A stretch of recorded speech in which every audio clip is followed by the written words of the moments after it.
Invite à prendre votre Bible dans Ésaïe. Ésaïe ce matin, prophète Ésaïe qui va écrire cette parole à peu près à 600 ans avant Jésus-Christ, entre 600 et 700 ans avant Jésus-Christ. Il est écrit ceci au verset 1er, Ésaïe 40, verset 1er. Ésaïe 40, verset 1er. Nous n'aurons pas de PowerPoint ce matin parce que je me suis trompé dans la manipulation en le faisant. Donc, il n'y aura pas de PowerPoint. Il est écrit ceci. « Consolez, consolez mon peuple, dit votre Dieu. Parlez au cœur de Jérusalem. Criez-lui, sa période de combat est terminée, que sa faute est expiée, qu'elle a reçu de l'Éternel le salaire ou le double de tous ses péchés. Une voix crie dans le désert. Préparez le chemin de l'Éternel. Faites une route bien droite pour notre Dieu dans les endroits arides. Toute vallée sera comblée, toute montagne et toute colline abaissée. Ce qui est tortueux sera redressé, les endroits rocailleux aplanis. Alors la gloire de l'Éternel sera révélée et au même instant tout homme la verra. Oui, c'est l'Éternel qui l'affirme. Amen. Et au verset 8, la parole de notre Dieu subsiste éternellement. Amen. Parole d'encouragement, une parole pour nous ce matin. Et peut-être que quelqu'un aujourd'hui est dans une phase, une période, en train de traverser dans sa vie quelque chose de difficile. Et le Seigneur veut te dire qu'il veut te consoler. C'est une parole de consolation ce matin, c'est un message de consolation ce matin que le Seigneur veut déposer sur ton cœur. Une parole d'encouragement. On peut être dans la difficulté pour plein de choses. Il y a plein de choses qui peuvent être là et nous assaillir. Et aujourd'hui, on peut avoir le cœur peut-être attristé, être dans le désarroi, dans l'incapacité de se relever, être en détresse, le cœur en peine. Mais Dieu veut te relever, veut t'encourager, veut édifier ta vie, veut consoler ta vie. Que tu repars de ce lieu en ayant reçu de la part de Dieu la consolation. Amen. Seigneur est celui qui bénit son Église, bénit ses enfants. Il nous encourage dans 1 Corinthiens 14 en disant que la prophétie, elle est là pour édifier, pour exhorter, pour consoler. Et ce matin, c'est ce que nous avons reçu. Une parole d'encouragement de la part de Dieu qui nous dit « Ne t'inquiète pas, quelque part, Église de Moulins, je prends soin de toi. Je vais t'implanter là où il faut. Je vais te mettre un endroit où il faut. » Donc peut-être que notre cœur peut être en peine de cette nouvelle, apprenant que ce local, ce n'est pas pour nous, mais il y en aura un autre. Amen. Il y en a un autre, c'est pas peut-être, il y en a un autre qui se prépare. Et Dieu nous encourage en disant, vous inquiétez pas, là où vous allez briller, vous allez partager. Mais peut-être que quelqu'un vit aujourd'hui pour sa propre vie une difficulté. Et le mot que le Seigneur a placé sur mon cœur, c'est vraiment par rapport au deuil.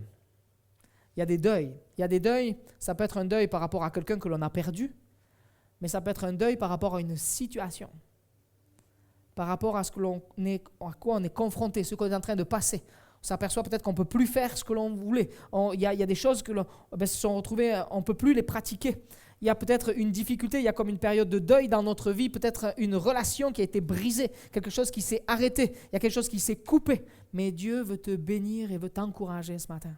Et peut-être qu'aussi, certains passent par le deuil. Il y a quelques temps, il y a quelques années, il y a quelques mois, il y a peut-être quelque chose qui est difficile encore sur notre cœur par rapport à la perte d'un être cher. Mais le Seigneur veut t'encourager.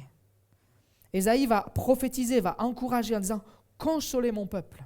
Une action, c'est maintenant, consolez mon peuple. Et aujourd'hui, le Seigneur veut que l'on vienne avec ce message, que je vienne vers toi en te disant « Le Seigneur veut consoler ton âme, bénir ton cœur, fortifier ta vie, te renouveler, partir avec un cœur différent parce qu'on est dans la présence du Seigneur. Et c'est le Saint-Esprit qui vient parler à ton âme, c'est le Saint-Esprit qui vient t'encourager. Amen. Consoler mon peuple. Je voudrais, ce premier point, nous rappeler.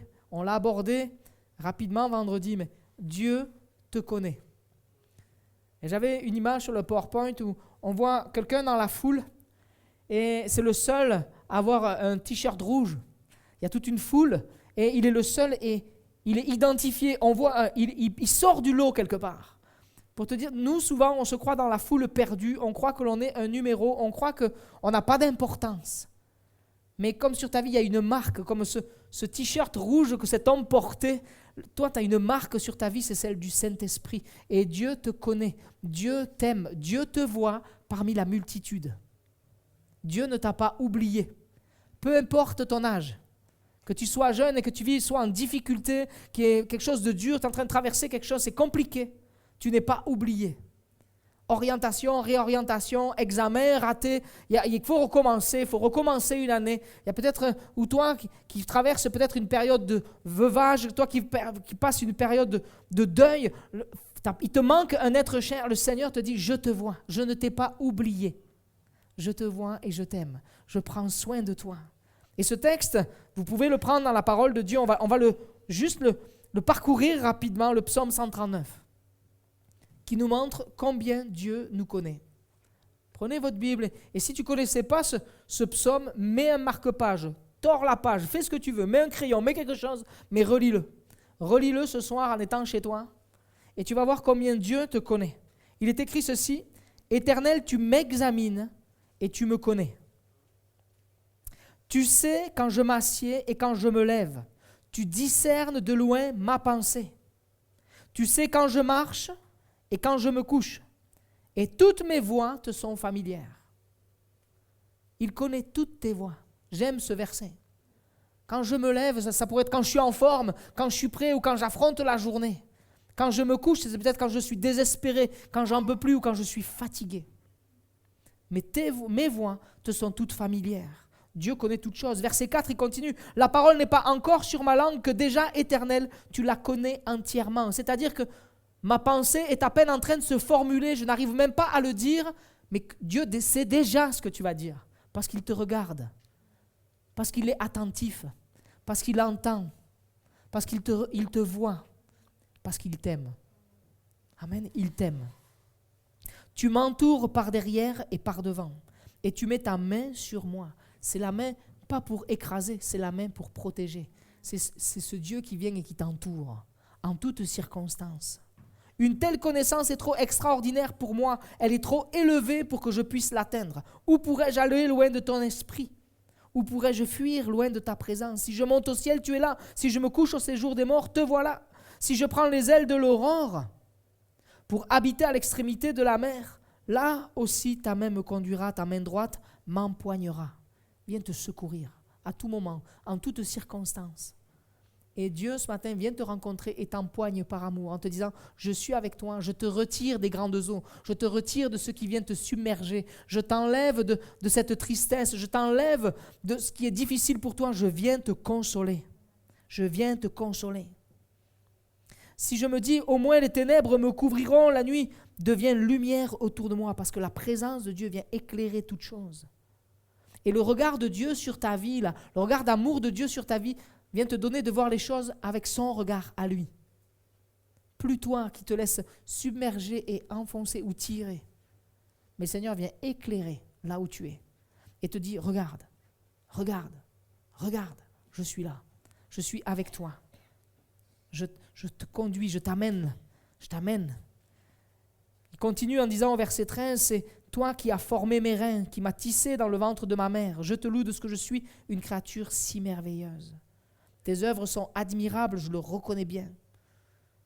Mon corps n'était pas caché devant toi lorsque j'ai été fait dans le secret, tissé dans les profondeurs de la terre. Je n'étais encore qu'une masse informe, mais tes yeux me voyaient, et sur ton livre étaient inscrits tous les jours qui m'étaient destinés avant qu'un seul d'eux n'existe. C'est pas merveilleux ça? Le Seigneur a déjà tout prévu. À moi de rentrer dans ses plans, à moi de me laisser conduire. Et le Seigneur a prévu pour toi ce jour de consolation. C'est écrit dans son livre, c'est écrit dans son cœur. Venir te consoler, te bénir. Tu comptes pour lui. Dieu nous connaît. Même avant que nous ayons commencé à marcher avec lui, il nous voyait déjà, puisqu'il nous connaissait déjà dans le ventre de notre mère, en train de nous tisser. Il n'a pas attendu qu'on lui donne notre vie pour nous regarder. Mais depuis le début, il veille sur toi. Depuis le commencement, le jour de ta conception, il était là. Ça, c'est merveilleux. Il a toujours été là. Nous ne sommes pas un numéro, mais nous avons du prix. La parole de Dieu nous dit que nous sommes une perle de grand prix pour lui. Et quand on prend cette image, quand il va prendre ce texte pour expliquer le royaume de Dieu, qui va dire qu'on est comme des perles de grand prix, il va dire qu'il a été prêt à tout donner, il va donner son Fils unique pour nous racheter, pour venir nous chercher. Tu n'es pas oublié, tu n'es pas un numéro, tu n'es pas quelqu'un qui est comme ça errant, mais tu es conduit par le Seigneur. Il est là pour toi. Amen. Qui serait capable de donner ce qu'il a d'unique pour sauver quelqu'un même qu'il ne connaît pas? Dieu l'a fait. Il a donné son Fils unique pour nous sauver, nous, alors que nous ne le connaissions pas. Amen. Dieu est là. Il a été là avant et il sera encore là demain. Dieu connaît ton quotidien. Il connaît tes douleurs, il connaît tes joies, il connaît tes sourires, mais il connaît aussi tes larmes. Et Dieu est là avec toi. Il veut prendre soin de toi et il veut que tu vives avec lui dans le quotidien. Nous savons que Dieu, le cœur de Dieu, c'est quoi? En Jésus, c'est de faire alliance avec nous. Alliance, un mariage. Un mariage, c'est complètement différent que d'une rencontre, on va dire, au tout début, quand on est fiancé, on commence juste à se voir de temps en temps, on se voit quelques heures par jour, quelques heures par semaine, on se prépare et on se rencontre. Et quand on est marié, on est là 24-24. Oui, on est là ensemble, tout le temps. Et on nous voit à l'état brut. Hein? Et le Seigneur connaît notre état brut. Il connaît. Il sait. Et Dieu sait ce qu'il veut avec nous. Il ne veut pas juste un rendez-vous occasionnel. Et je lisais une parole pour m'encourager parce que je cherche moi aussi à fortifier ma vie, ma foi. Et je prie, je cherche, je lis comme vous des quotidiens, je lis des choses pour nourrir notre foi. Hein. On en a besoin. Chacun pour notre part. Hein. Le pasteur comme les chrétiens, on a besoin de se nourrir. On a besoin de recevoir une parole d'encouragement, une parole de Dieu. Et cet homme donnait cet exemple par rapport à l'alliance, au mariage, dans le sens où le mariage, donc 24-24, oui, et Dieu, c'est ce qu'il veut avec nous, et la religion ne nous propose pas ça. La religion nous propose un rendez-vous occasionnel 2 heures par semaine à l'église. Mais Dieu veut s'inviter dans notre quotidien 24 heures sur 24. Amen. Il veut partager chaque instant de notre vie. C'est ce que Dieu veut. Alors Seigneur, je veux vivre comme ça. Ce rendez-vous avec toi, je veux le vivre 24 heures sur 24, pas juste occasionnellement, mais toute ma vie pour toi. Tu n'es pas oublié. Et ma question c'est, as-tu oublié que tu avais fait alliance avec Dieu? As-tu oublié que dans cette alliance, en fait, Dieu était là avec toi, dans ton quotidien, à chaque instant? Et quand des fois nous sommes submergés par la peine, par la difficulté, par l'oppression, par l'opposition, par le découragement, on oublie qu'on a fait cette alliance et que Jésus est là 24 heures sur 24 avec nous. Je ne veux pas oublier ce matin, je veux le rappeler à mon cœur. Le salut, on n'a pas oublié. La transformation, on sait que le Seigneur est en train de nous transformer. Mais nous vivons avec la joie du salut, mais nous oublions parfois que Dieu est là pour nous guérir, pour nous continuer à œuvrer en nous pour la délivrance, pour nous amener, oui, dans cette vie nouvelle, mais aussi nous amener dans la consolation. La consolation est auprès du Seigneur. Amen. C'est lui qui vient fortifier notre vie. Dieu veut consoler ta vie face à la difficulté, les soucis, la tristesse, peut-être des choses intenses que tu es en train de vivre, peut-être qu'il y a la solitude qui te pèse et ça œuvre en toi et ça t'amène à être triste. Et c'est comme s'il y avait un deuil, des fois tu te dis mais je serai toujours tout seul, alors que tu aspires peut-être à construire, à faire une famille. Le Seigneur veut te dire, je suis ta consolation, je suis avec toi, je vais te bénir, je suis là pour te relever. Peut-être, oui, comme on disait tout à l'heure, cette période de deuil, de séparation, quelqu'un que l'on aimait et qui est aujourd'hui auprès du Seigneur. Le Seigneur veut t'encourager, te dire, je veux consoler. Peut-être une difficulté, une séparation dans la famille. Peut-être quelqu'un est parti loin et c'est difficile. Mais le Seigneur veut te bénir et t'encourager. Le Seigneur veut fortifier ta vie ce matin. Consoler mon peuple. Et je crois donc que ce matin, le Seigneur a cette parole pour nous. Nous consoler. Mais comment il veut le faire? Les moyens pour consoler notre vie. Le Saint-Esprit. Le Saint-Esprit est appelé le consolateur. Et c'est lui qui vient te rencontrer ce matin. C'est lui qui vient te fortifier. Il est écrit ceci. C'est Jésus qui parle en parlant que Dieu va envoyer, il vous donnera un autre consolateur afin qu'il demeure éternellement avec vous. Amen. Jésus va remonter au ciel et il va dire, il est avantageux que je m'en aille pour vous envoyer un autre consolateur, pour vous envoyer le consolateur. Et merci Seigneur, parce qu'aujourd'hui il est au ciel et le consolateur est venu. Amen. Il y a près de 2000 ans. Et il est là et il bénit nos vies. Nous savons que l'œuvre du Saint-Esprit, oui, c'est de convaincre de péché, de justice et de jugement, mais il est appelé le consolateur. Et il vient consoler nos vies. Il est là pour restaurer ta vie, pour renouveler ton être intérieur, pour créer en toi un cœur nouveau et fortifier ton âme. C'est Dieu lui-même, le Saint-Esprit. Et c'est lui qui œuvre en toi. Il œuvre à tes côtés. Il veut conduire ta vie. Oui. C'est l'Esprit, le Saint-Esprit, c'est celui qui a ressuscité Christ. Et ce matin, il est avec toi. Il veut te ressusciter de l'intérieur. Passer le cap du deuil, ce n'est pas oublier non plus et dire « il n'y a rien eu » par rapport à un être cher. Bien sûr que le souvenir, il est là et c'est normal. Et merci Seigneur, et c'est Dieu qui a créé notre mémoire. Merci Seigneur pour le souvenir. Mais le Seigneur veut t'amener plus loin. Si aujourd'hui tu es là, si tu es encore là, c'est que le Seigneur a un plan avec toi. Dans son livre de vie, il y a encore des jours pour toi. Et ces jours-là, le Saint-Esprit est avec toi et il va t'amener à vivre le plan que Dieu a prévu pour toi. Et tu vas être un sujet de bénédiction pour les autres. Oui.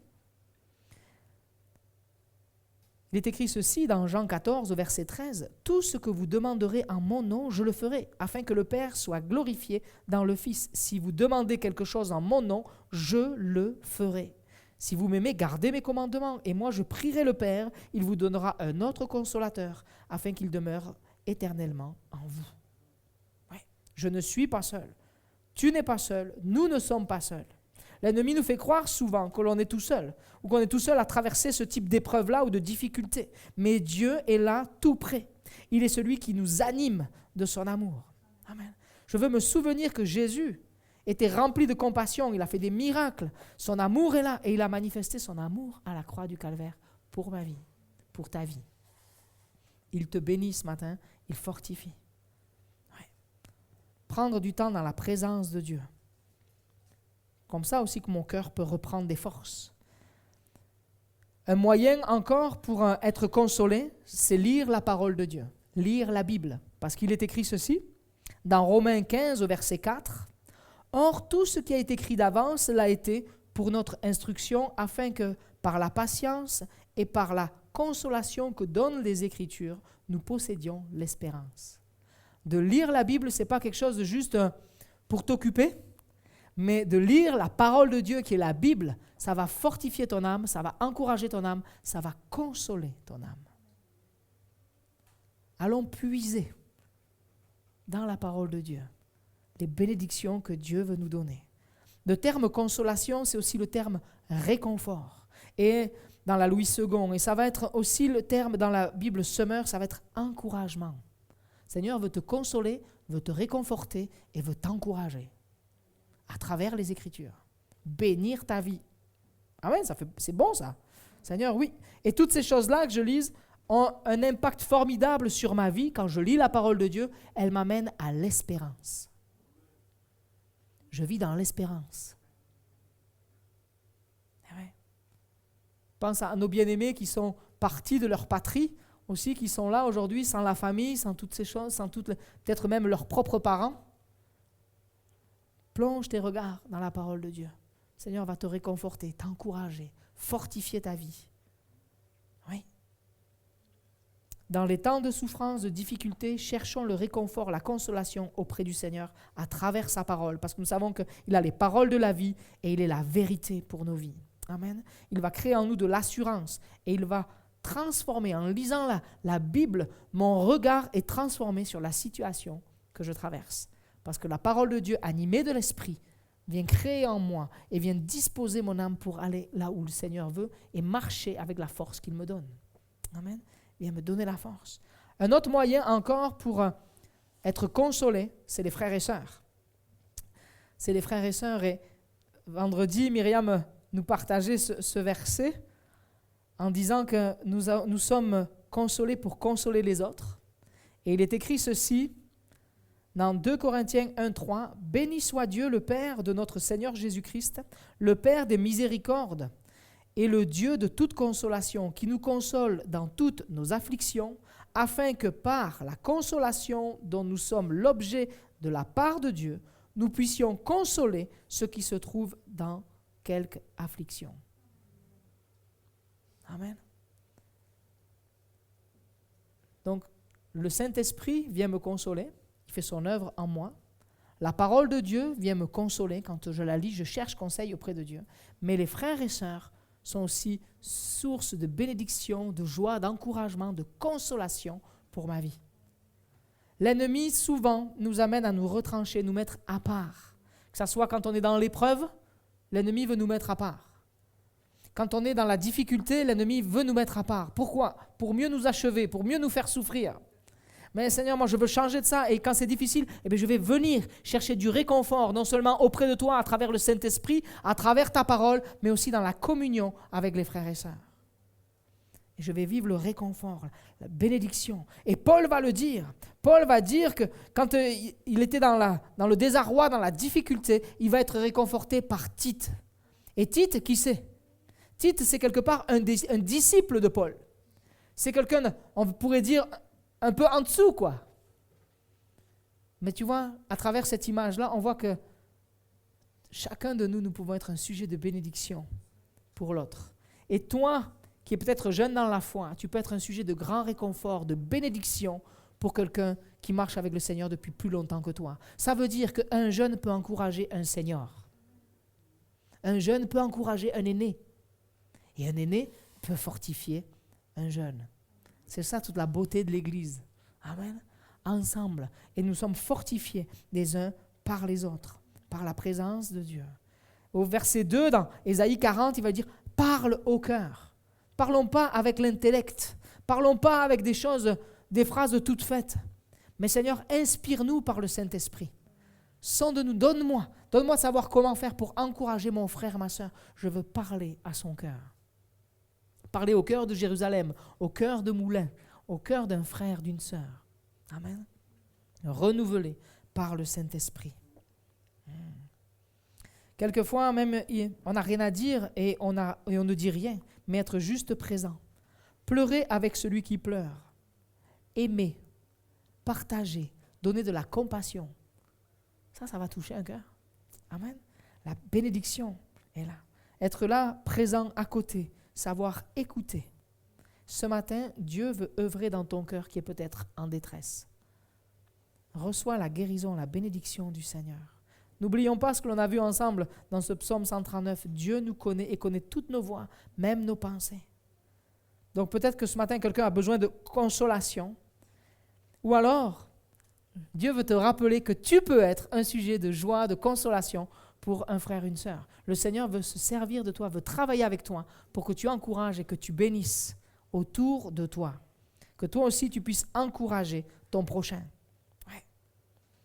Quand il est écrit au verset 2, parler au cœur de Jérusalem, c'est un terme en fait qui évoque toute la tendresse maternelle, avoir des paroles douces, des paroles de compassion, paroles avec la patience, l'amour, la fidélité, être présent à côté, entouré, peut-être répéter les actes de bienveillance que l'on peut avoir pour quelqu'un qui passe par la difficulté, être là, veiller à côté, porter celui qui est peut-être faible et l'encourager. Amen. Seigneur, nous voulons avoir des paroles qui viennent de toi. Et quand on continue, et regardez ce texte au verset 2, regardez ce qui est écrit. « Criez-lui que sa période de combat est terminée. » Période de combat terminée, que sa faute est expiée, qu'elle a reçu de l'Éternel le salaire de tous ses péchés ou le double. Et là, il y a une image. Là, on est en train de parler, là c'est Ésaïe qui est en train de prophétiser au peuple de Jérusalem. Votre période de combat est terminée, c'est-à-dire votre période de déportation est terminée. Alors la déportation va arriver à peu près 100 ans après, entre 70 et 100 ans après. La parole est annoncée, mais il peut y avoir à court terme, on va dire, là, pour le peuple hébreu qui est en déportation, mais il y a aussi une dimension qui est encore encouragée au verset 3, quand il est écrit « Une voix crie dans le désert, préparez le chemin de l'Éternel, faites une route bien droite pour notre Dieu dans les endroits arides. Toute vallée sera comblée, toute montagne et toute colline sera abaissée, ce qui est tortueux sera redressé et les endroits rocailleux aplanis. » Là, on est en train de parler de Jésus-Christ. Jésus est annoncé là. Celui qui va arriver pour redresser, c'est Jésus.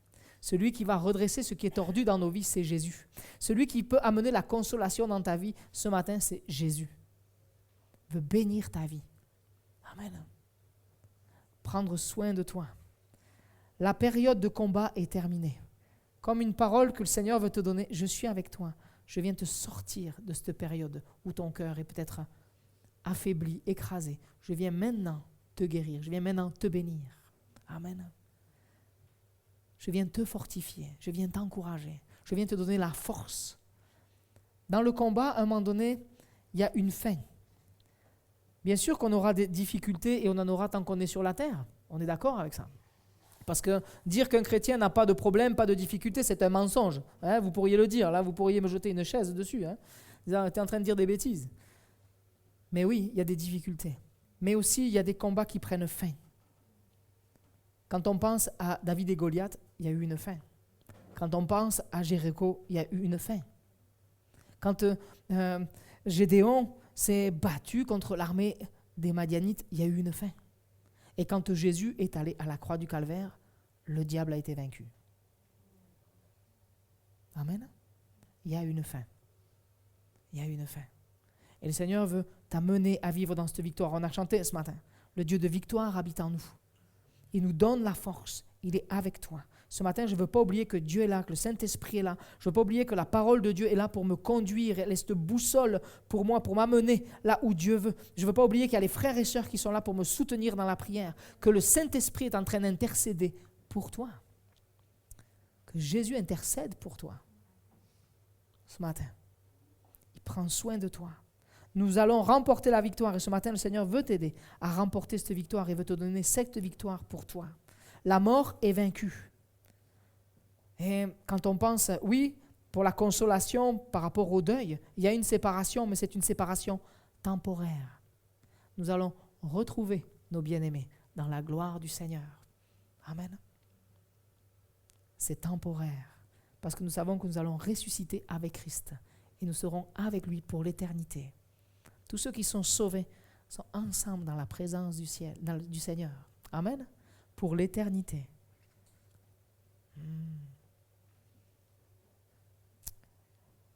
On a besoin que les paroles de Dieu soient expliquées sur notre vie.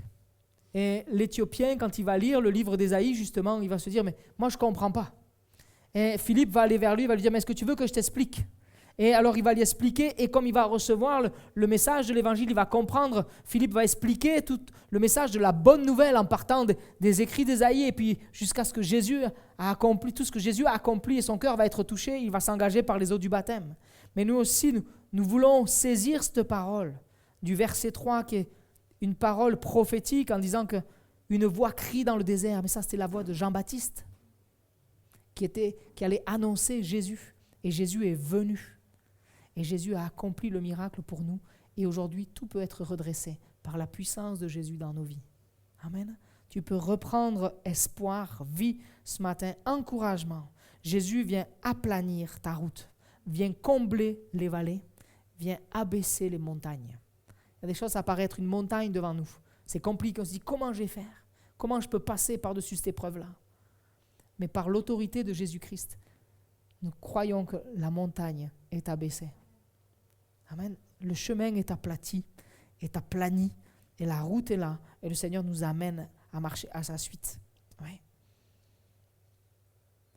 Nous voulons préparer notre cœur, que le Seigneur vienne maintenant bénir ta vie. Quand Jésus dit qu'il est venu pour délivrer les opprimés, dans Luc 4, 18, vous savez, quand il dit « L'Esprit du Seigneur est sur moi », il m'a consacré par onction pour annoncer la bonne nouvelle aux pauvres. La bonne nouvelle aux pauvres, c'est celui à qui il manque quelque chose, et peut-être que dans ton cœur, il te manque quelque chose aujourd'hui, justement. Et le Seigneur veut t'annoncer cette bonne nouvelle, je suis avec toi. Il veut les opprimés, il les délivre. Le terme opprimé, c'est là où il y a quelque chose qui a été coupé, quelque chose qui a été cassé en morceaux, brisé. Peut-être quelque chose de frappé, meurtri. Et peut-être que ton cœur est meurtri, est en difficulté. Ton cœur est peut-être en morceaux ce matin. Mais Jésus est venu pour te libérer du fardeau que tu portes. Il est celui qui vient délivrer les opprimés. Et ton cœur est peut-être opprimé, mais Jésus vient aujourd'hui, maintenant, délivrer ta vie. Amen. Peut-être une situation qui te pèse. Alors, je crois que Dieu veut ce matin guérir et bénir ton âme. Myriam, s'il te plaît. Jésus est venu pour nous libérer, enlever ce fardeau qui est peut-être sur notre cœur, restaurer nos relations peut-être avec la famille, restaurer ton cœur, peut-être te relever du deuil, oui. Fais ce pas avec Jésus ce matin. Je veux me souvenir que Jésus a donné sa vie à la croix du Calvaire pour moi. Je veux me souvenir qu'il a donné sa vie pour me restaurer complètement. Jésus est venu, oui, pour nous sauver, mais il est venu pour te délivrer. Peut-être que tu te sens comme enfermé dans les ténèbres et que tout est noir. Mais le Seigneur vient délivrer ta vie. Il y a peut-être de la tristesse, de la peur, de l'angoisse, de la peine. Le Seigneur vient te consoler et te relever ce matin. Amen. T'écris ceci, et je vais terminer avec ce texte dans Ésaïe 45, et vous pouvez le lire. C'est celui qu'on a lu tout à l'heure en introduction du culte, au verset 2. Une promesse, que tu puisses repartir avec cette promesse ce matin. Promesse pour toi.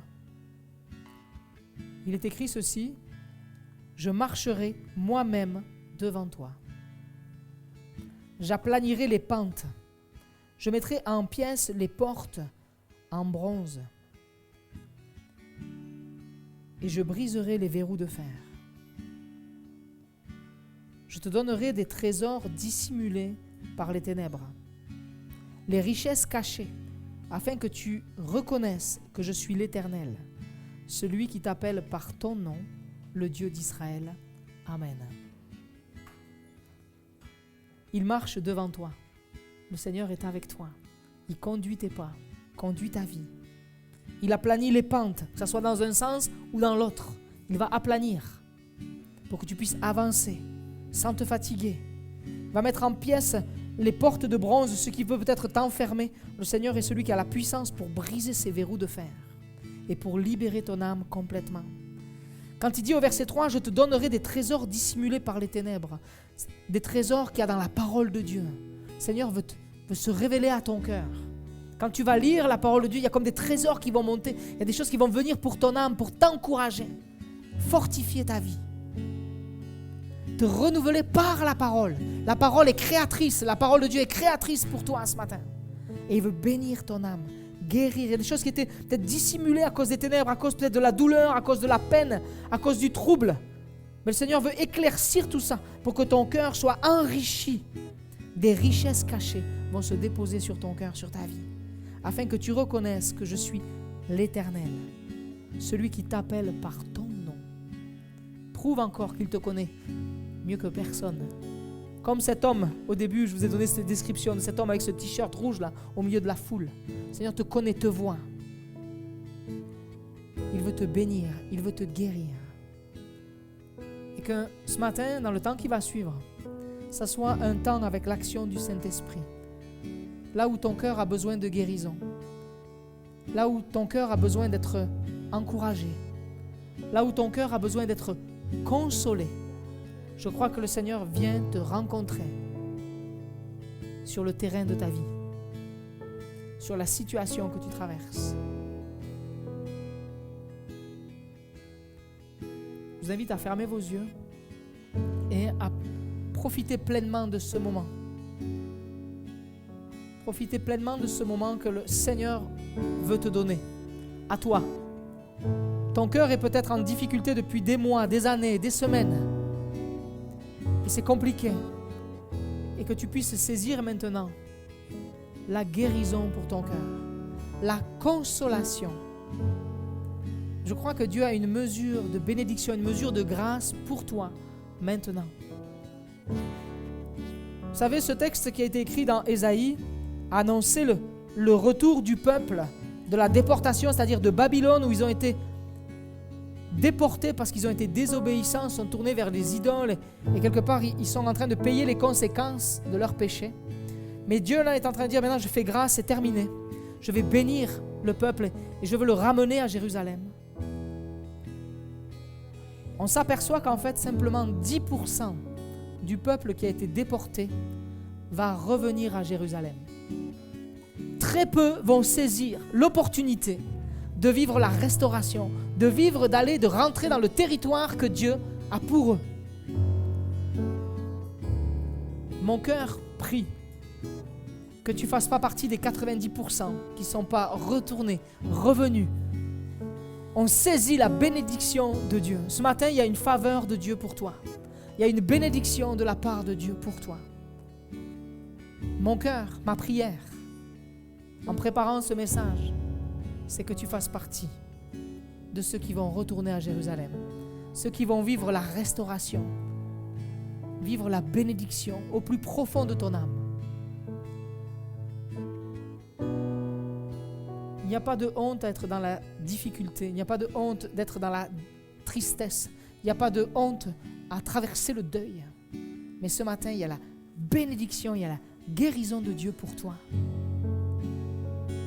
Et je veux tout simplement t'encourager à ouvrir ton cœur au Seigneur et à dire Seigneur, je veux vivre cette guérison au fond de mon âme. Tu vois cette situation qui est au fond de mon cœur, qui me pèse, ce qui est lourd pour ma vie. Ce temps-là qui est là comme un temps de deuil. J'ai besoin de toi. Et bien-aimé, je t'invite à t'approcher du Seigneur maintenant. À dire Seigneur, j'ai besoin de toi. Je veux que tu viennes toucher mon cœur. Est-ce que tu as besoin du Seigneur ce matin? Est-ce que tu as besoin de recevoir cette consolation de la part de Dieu? Je t'invite à faire ce pas de foi en levant ta main en disant je veux Seigneur recevoir cette guérison pour ma vie. Je t'invite à lever ta main et à dire mon Seigneur, je veux la vivre pleinement. Oui, le Seigneur te voit. Oui, oui, oui. Amen. Le Seigneur voit ton cœur. Oui. Amen. Le Seigneur vient te rencontrer, oui. Et le Seigneur vient te consoler, mon frère, ma soeur. Le Seigneur vient te consoler maintenant. Il vient avec toute sa tendresse, tout son amour et toute sa force, toute sa puissance. Et c'est le Saint-Esprit qui vient maintenant remplir ta vie. C'est lui qui vient te rencontrer et te dit, je m'occupe de toi. Ton combat est terminé. Ton combat est terminé. Je suis là et je te tiens, je te prends, je t'amène, j'aplanis. Je marche devant toi, j'aplanis les pentes. Ce qui peut-être monte trop, je suis en train de l'abaisser. Ce qui descendait trop, je suis en train de le remonter. Je suis en train de niveler la piste pour toi. Les pièces, je mets en pièces les portes de bronze qui sont là devant toi. Je brise les verrous de fer, tout ce qui avait pu t'arrêter. Et c'est la bénédiction, la guérison maintenant que je viens donner sur ta vie. Je viens guérir ton âme. Je viens bénir ton cœur. Oh, je t'invite, mon frère, ma soeur, à élever ton cœur dans la maison du Seigneur. Si tu veux te lever, tu te lèves. Si tu veux rester assis, tu restes assis. Mais que tu vives ce moment de guérison pour toi. Le Seigneur vient encourager ta vie maintenant. C'est simplement toi et Dieu. Toi dans la présence du Seigneur. Et le Saint-Esprit vient bénir ton âme. À travers ce chant, reçois la bénédiction. Reçois la guérison. Prends-le. Prends-le. Amen. Amen. Amen.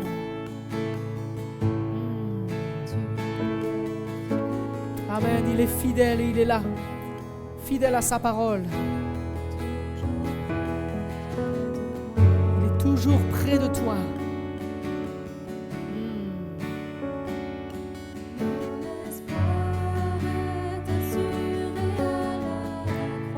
Amen. Tu as tout donné, tu nous as rachetés. Amen. Cet espoir est une encre en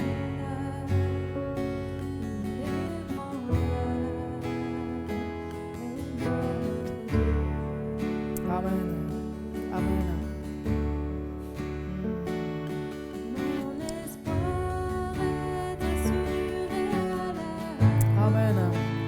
l'espoir. Tu repars avec l'espérance dans le Seigneur Jésus.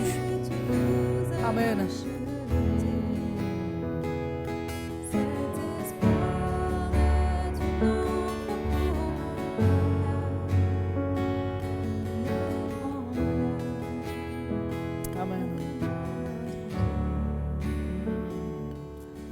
Seigneur, je veux prier pour tous ceux qui ont levé leurs mains. Seigneur, et nous savons que tu es celui qui est l'espérance de notre âme. Tu es celui qui vient fortifier le cœur maintenant. Tu es celui qui vient consoler l'âme. Seigneur, tu es celui qui vient bénir. Nous savons qu'en toi, il y a la consolation, il y a la restauration, il y a la guérison. Tu es l'Éternel qui vient relever maintenant. Seigneur, je veux regarder à toi le Dieu de victoire, toi, celui qui amène maintenant la victoire profonde dans l'âme. Seigneur, merci parce que tu viens fortifier, visiter. Seigneur, tu viens assurer par le Saint-Esprit de la guérison profonde. Tu viens assurer par le Saint-Esprit de la consolation. Merci parce que tu nous prends dans tes bras de Père et tu nous bénis. Merci parce que tu viens encourager. Merci, Père, pour ta bénédiction. Merci pour ta grâce. Merci pour ta bonté. Merci pour tant de douceur. Mon cœur est dans la joie et dans la reconnaissance, Seigneur, de voir combien tu nous aimes et tu prends soin de nous.